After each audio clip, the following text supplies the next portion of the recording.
বছরভর রাজনীতির ব্যস্ততা আর তার মধ্যেই শারদ আনন্দে মাতলেন নেতা মন্ত্রীরাও। নবমী সকালে মুদিয়ালিতে প্রাণের উৎসবে অংশ নিলেন মন্ত্রী শোভনদেব চট্টোপাধ্যায়। এবছরও নিজের বিধানসভা খড়দা এলাকায় বেশ কিছু পুজোর উদ্বোধন করেছেন তিনি। তবু মুদিয়ালি ক্লাবের পুজো দেখতে আসার মধ্যে অন্যরকম একটা আবেগ কাজ করে বলে জানালেন শোভনদেব চট্টোপাধ্যায়।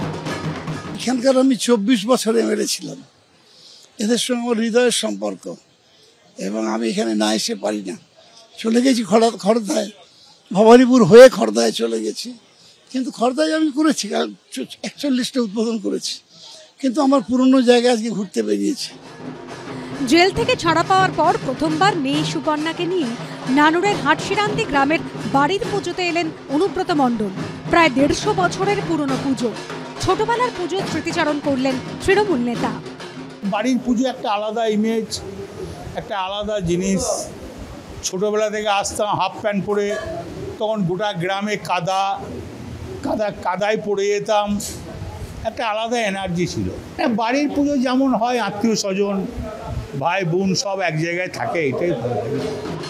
শ্রীরামপুর 5 এবং 6 পল্লী গোষ্ঠী এবং ব্যবসায়ী সমিতির পুজোর প্রধান উদ্যোক্তা শ্রীরামপুরের সাংসদ কল্যাণ বন্দ্যোপাধ্যায় নবমীর দিন নাতিকে পাশে বসিয়ে এখানে চণ্ডীপাঠ করলেন তৃণমূলের লোকসভার সাংসদ।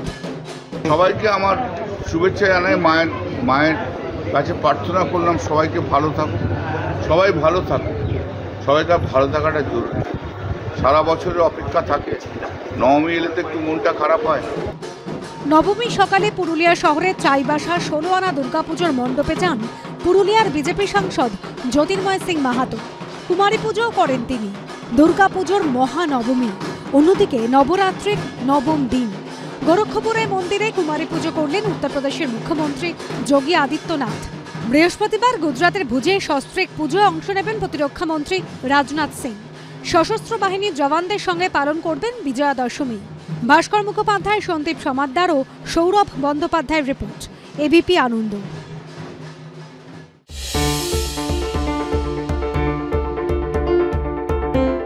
প্রায় 45,000 স্কোয়ার ফুট জায়গা জুড়ে তৈরি হয়েছে বিশাল প্যান্ডেল নিউ টাউন সার্বজনীন।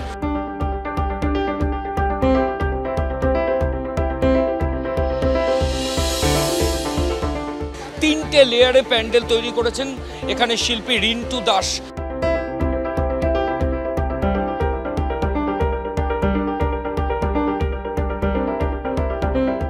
অসম্ভব সুন্দর মাতৃ প্রতিমা এবং প্রচণ্ড ভিড়। গত বেশ কয়েক বছরে দেখা গেছে যে এই পুজোতে প্রচুর সংখ্যক মানুষ আসেন, এবছরও কিন্তু সেই ছবিটা পাল্টায়নি।